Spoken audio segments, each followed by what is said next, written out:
Супермен сосет. Не мог не начать ролик с этой уже ставшей крылатой фразы. Да-да, всесильный персонаж, весь такой правильный, ни одного нормального комикса, самый скучный герой. Детишки, Супермен передал мне, не надо нюхать клей. Фу, занудный пердун. О Супсе, конечно, было издано прилично так классных сюжетов, где авторы рассматривали его то под призмой нелегала-мигранта, то с ракурса пубертатного тинейджера, то вообще через образ Иисуса Христа. Тем не менее, ибо Супермен олицетворяет собой комиксы, а комиксы, очевидно, сосуд, тяжкая ноша мальчика для битья упала именно на плечи человека из стали. Типа, ты самый жесткий супергерой? Ну так терпи, чмоня.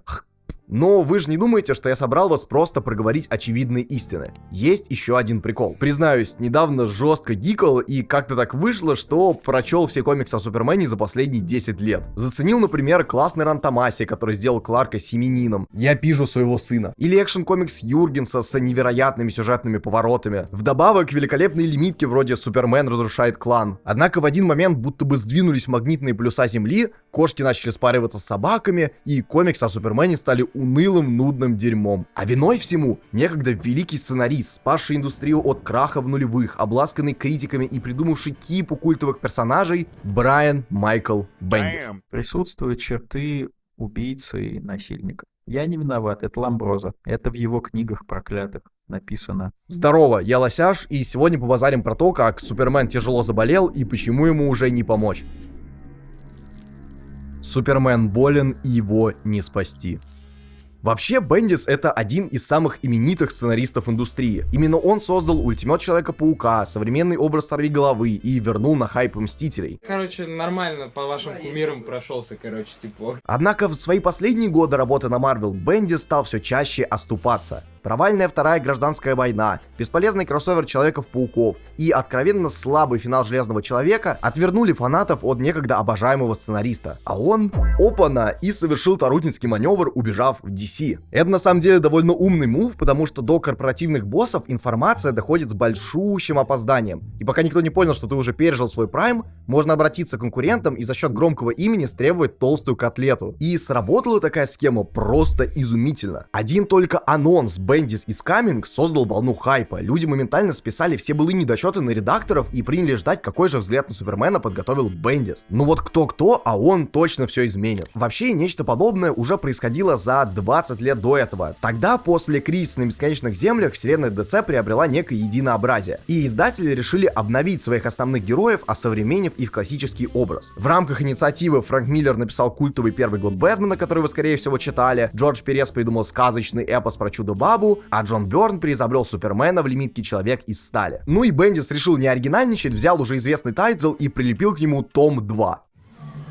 Вдохновился очень сильно. По сути, все 6 номеров его серии посвящены подготовке почвы для своего будущего рана путем избавления от ненужных сорняков предыдущих авторов. Лоис и Джон там дали по газам в сольное космическое приключение. Возможно, это связано с тем, что я пижу своего сына. Кто-то начал поджигать дома по всему Метрополису, так еще и Кларк вновь облачил красные трусы. Это, кстати, сейчас в моде. А, забыл самое главное, оказывается, Криптон был уничтожен не природным катаклизмом, а новым злодеем Рогалом Заром. Персонажем с, пожалуй, худшим дизайном в истории комиксов и максимально дебильной мотивацией. Я ненавижу криптонцев. Не хватает только писек резиновых. RIP Тесак, вся хуйня. Я просто не верю, что за чистоту нации мне будет тирать чувак, который похож на какого-то выросшего гомункула. Это рыба ебучая, окунь, блядь. Но, типа, несмотря на мелкие доебы, Man of Steel — это довольно пиздатый ком. Мне нравится смена художника в каждом номере от Джейсона Фэббека до Райана Сука, что делает историю гораздо красочнее и эстетично приятнее. То есть буквально на идущих подряд страницах могут соседствовать два кардинально разных стилей рисунка, которые при этом не разрушают единую идентику сюжета, а наоборот раскрывают ее, благодаря шустрому темпу и узнаваемому слогу сценариста. Ну и вообще, смелость Бендиса, с которой он плюет на то, что строили авторы до него, впечатляет. Особенно в контексте современной индустрии, где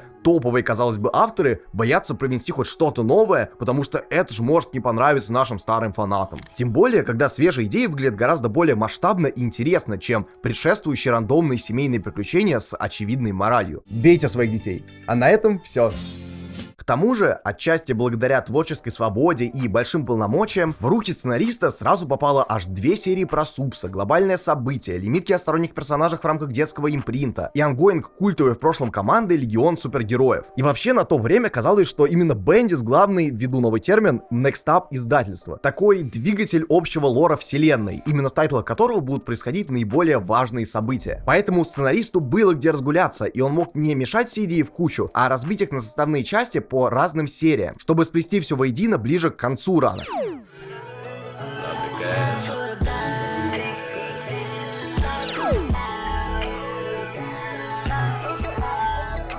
Таким образом, ангоинг Супермена на старте продолжил тему с Рогалом Заром. Арка была создана в дуэте с талантливым художником Иваном Рейсом, максимально подходящим именно для экшн-сцен. Там, Кларк с двух ног влетает в фартовую зону, дабы спасти генерала Зода, и вновь встречается с уничтожителем криптонцев. Ауе, жизнь криптонцам, смерть погонцам. 5 номеров они без остановки дерутся в мясных слэш-пейджах, разрушают все на своем пути, а сочный визуал сопровождается бодрейшими диалогами с Бендис Стоком. Это такая фирменная черта слога Бендиса, типа персонажи несут бред, переспрашивают фразы, иногда криво строят предложения, из-за чего создается эффект, ну как в жизни, реально, ну вот реально так. Реально.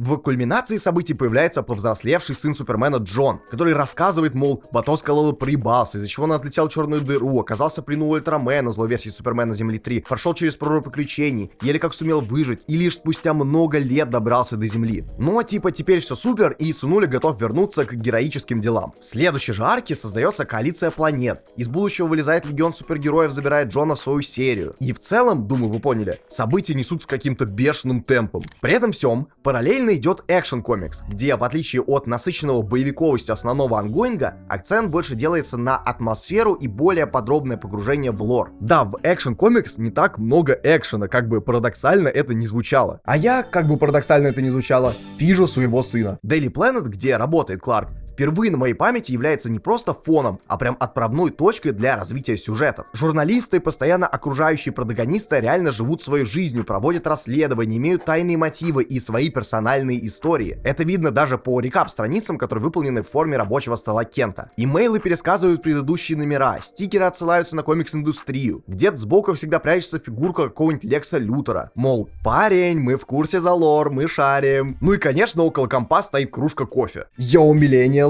я не я без кофе. То есть не пижу своего сына. И вот, на фоне привычной рутины, в Метрополисе появляется загадочная злодейка Красное Облако, которая почти убивает человека из стали в битве раз на раз. Начинает свой крестовый поход Левиафан, а в довершении кто-то решает выкупить Daily Planet. Что конец для карьеры что Лоис, что Кларка. Первое, писать грамотно без ошибок не умеет, а второй за 20 лет карьеры ни одной статьи не про Супермена не выпустил. Лучший пример того, что экшн-комикс работает как триллер, это ваншот Левиафан Райзинг. Здесь Супс действует под прикрытием для расследования. Но он же весь такой хороший и не умеет врать, из-за чего его попытка выдать себя за кого-то другого оборачивается полным провалом. Журналисты раскрывают, в образе Кларка заковывают в криптонитовый нагрудник, дабы забайтить Супермена в ловушку, и Кент, испытывая невероятную боль, пытается не спалить свою тайну личности. Параллельно еще Лоис Лейн свое расследование ведет, Джимми Олсен по бабам бегает, и вообще нон-стоп происходят сюжетные повороты. Поэтому ты, как читатель, постоянно сидишь со сжатыми булками, не представляя, каким образом герои выберутся из подобного рода пиздеца. Бля, буду поистине образцовый пример того, как надо выстраивать темп и напряжение в комиксе, дабы саспенс ни на секунду не просаживался и читатель оставался вовлечен с первого до последнего кадра. Однако примерно на третьих арках обоих тайтлов сюжет начинает рушиться. Бендис, увлеченный своим событием про Левиафана, полностью перемещает фокус туда, из-за чего экшн-комикс становится каким-то бессмысленным придатком, и вся триллерность повествования моментально испаряется. Нам продолжают пихать те же самые заебавшие тропы и твисты, как будто мы движемся по кругу, а все самые драйвовые линии утекают в иные серии. По итогу создается ощущение, будто из перспективного комикса высосали все соки, забили на него болт и оставили измученное тело догнивать на задворках индустрии. Но что самое смешное, это еще не худшая участь. Ведь ровно в этот момент основной ангоинг Супермена подошел буквально к главному ивенту в жизни протагониста за всю его историю — раскрытию тайны личности. Привет.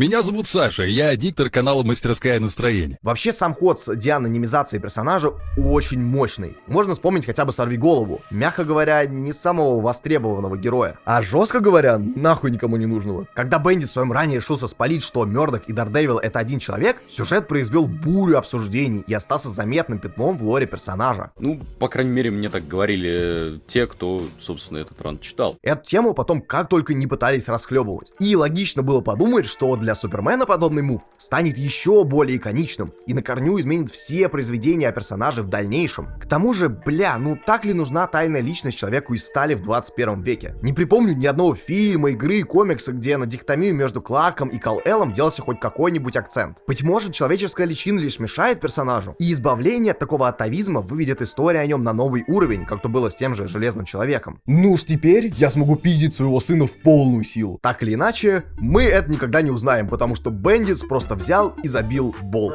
Я вот как-то ЕГЭ проспал, но это полная хуйня по сравнению с тем, насколько поебать было Бенни, когда он писал эти выпуски. Супс в один из дней такой встал, подумал, что-то я от секретов заебался. Надо сказать всем, кто я есть. Вышел на трибуну, произнес душнейшую речь и полетел дальше по сюжету. Как будто бы, блять, вообще ничего не было. Ты вот когда читаешь все эти выпуски, понимаешь, что со стороны издательства ставки-то были невероятно высоки. Куча обложек, целых 2 ваншота с реакцией героев и злодеев на такой мув от Супса. Море возможностей выдать запоминающиеся истории и как-то реализовать подобный ход. Так еще и Бендису дали полную свободу, не подпустив вообще ни одного стороннего автора к реализации концепта. А он просто взял и забил хуй. Я вот сейчас копаюсь в памяти и пытаюсь вспомнить хоть один крутой момент, который появился из раскрытия Супсом личности, и не могу. Ну вообще никак. Это, блять, позор. Несмываемый позор, когда герой подобного масштаба раскрывает личность, и никто со всех уголков чертовой мультивселенной DC не может интересно на это среагировать. Лекс Лютер, Бэтмен, Мистер Миксис Пикл, орава сайт-персонажей и ни одного запоминающегося сюжета по итогу. Да мог же на меня хоть Киборг обидеться за то, что я его голые фотки в газету слил. Ну и последние арки я даже обсуждать не хочу. Бендис полностью забил на все свои идеи с разделением серий, и в рамках Action Comics вместо медлительного детектива нам суют гигантскую драку не пойми откуда взявшейся суперсемьи с легионом Дума. Типа, да, мы вот слабее вас, но зато мы вместе, семья, единство, вся хуйня. Бендис ток переходит границы допустимого и начинает просто раздражать. Я пиздил своего сына. Да, пиздил. Вы спрашиваете, пиздил ли я его? Ну, тут смотря что такое пиздить, типа ремнем? Да и даже если не ремнем, пиздил. Да, пиздил. И не раз, и не два. Пиздил. Я почему так доебываюсь до текстовой составляющей? Мы же вроде про визуальное искусство говорим. Бендис, он один из тех авторов, которому похуй с каким художником в тандеме воркать. Потому что всю работу по развитию сюжета он берет на себя. Я просто угораю, сочиняю веселые истории. У ебанов. В литературной, хочется верить, форме. Можно даже эксперимент провести, просто читая сухой текст его выпусков. Там без картинок, без раскадровок. И вот исключительно чекнув сценарий, уже понимаешь суть всей арки. Так что, когда сценарий этот начинает проседать, пускай там даже в диалоговой части, произведение моментально рушится и перестает работать. При этом последнюю арку еще и рисует Ромита-младший, примитивный арт которого максимально не подходит к возвышенному Супермену. Если в рамках, не знаю, Пипца или кого-то еще из ранга стрит-левела его грязный лайн с кучей линий уместен, то когда всесильный герой, обладающий выдающейся анатомией, похож на скрюченное уебище, ну это ни в какие ворота. Все плохо? Жаждете вернуться к основному ангоингу? Так там даже финал нормального нет. Просто филлерные пару номеров с новым злодеем-пришельцем. Это сразу 2 фатальные ошибки при написании длинного рана, которые, ни на что не намекаю, хорошо было бы не совершать с 20-летним-то опытом. Во-первых, история всегда должна заканчиваться красиво, на высокой ноте, потому что читатель запоминает все твое произведение по последней вызванной им эмоции. Так просто это работает. Даже если написал, не знаю, 20 айзнеровских выпусков, а в конце вставил превью техноспартанца, комикс твой запомнится конченным калом. Я десятилетия спасал планету, снимал кошек с деревьев, помогал слабым, но стоило один раз отпиздить своего сына. Во-вторых, нельзя просто взять рандомного персонажа и делать вид, что он реально крутой, опасный злодей. У главного героя нет с ним общего прошлого, какой-то связи, раны, оставленные антагонистом. Так что тебе просто насрать, ведь столкновение ощущается вымученным. Типа, ну было и было. Вот теперь вернемся к смертельной болезни Супермена. Почему Бендис настолько жестко насрал себе в штаны? И как же его дерьмовая писанина влияет на персонажа до сих пор? А ответ-то, сука, до безобразия простой. Брайан Майкл Бендис пишет один выпуск за 7 часов. Еще раз, 7, блядь! Это как нерадивый студент, которого завтра экзамен, нужно что-то по фасту учебники в чат ГПТ загрузить, почитать, ну и готов, более-менее там с богом справимся. И про чат ГПТ я даже не шучу. Ближе к концу рана Супермен подряд борется с 3 новыми злодеями из космоса, которых зовут Ксенодот, Синбад и Ксаду. Это ж нейминги реально сгенерированной нейронкой. Обычно из чего состоит классное имя персонажа. Оно там передает его суть, совпадает с айдентикой и еще звучит прикольно. Условно, Флэш Вспышка, потому что он бегает быстро. Вандервумен Чудо-женщина, ибо тёлка и пиздец охуенная. Техноспартанец, он вот в броне античной, но с современными гаджетами. А что, блядь, значит Ксаду? Я твоей маме в пизду попаду. Как можно о сюжете говорить, когда Бендис поленился даже имена нормальные злодеям придумать? При этом, безусловно, такая продуктивность имеет определенные плюсы. Сценарист может взять большое количество серий, расширить свое присутствие в индустрии и в целом подняться по карьерной лестнице. Однако скорость работы должна хоть немного соответствовать качеству. Ну не знаю, я свои статьи еще быстрее пишу. Я не требую шедевры уровня Тома Кинга, но есть же планка, ниже которой опускаться просто нельзя. Поднялась планочка. Бендис ведь взялся не просто за какой-то там побочный проект про команду 5-го эшелона. Он пришел писать о Супермене, о персонаже, чье имя стоит рядом со словом комикса DC, и просто забил хуй. Тем не менее, самое страшное не в том, что его Супермен вышел посредственным, не в том, что Бендис не оправдал вложенные в него миллионы, а в том, что он оставил гниющую рану, которая не заживает до сих пор. Это ведь не просто плохой комикс, который забыли и пошли дальше. Это чума, проникшая в кровь Человека из Стали, обрушившая его мир, его историю, его продажи, его саму суть. Если когда-то Супермен был символом надежды, воплощал лучшие черты человечества, чем и привлекал к себе людей, то сейчас Кларк потерял этот статус. Он лежит на операционном столе, пока над ним склонились издатели и сценаристы с дрожащими руками, в панике, латающие порезы и пытающиеся вырезать опухоль. Только вот время упущено. Метастазы уже опустили корни. Дабы хоть как-то помочь, Супса пришлось буквально убирать из комиксов на пару лет, заслав героя в космос и отдав статус Супермена его сыну, который, кстати, гей, из чего у всех жопу рвало, но это другой разговор. Пиздили его мало в детстве. Хотя, казалось, возможности, данные Бендису, могли поднять персонажа на новый уровень известности, подарить читателям легендарные сюжеты о раскрытии личности или разлуке с семьей. Быть может, увести героя в необычный жанр, сделав историю о нем более мрачными и гнетущими, как это случилось с «Сорвиголовой» в свое время. Но если одно хорошее произведение способно возвысить героя, достаточно всего лишь одного ленивого автора, чтобы сломать даже такого культового персонажа, как Супермен. Брайан Майкл Бендис. Автор, из-за халатности и абсолютного похуизма которого Человек из Стали тяжело заболел. Впереди лишь мучительный жар, дрожь, судороги и смерть. И уже вряд ли нечто способно ему помочь. Дайте хоть парацетамольчика.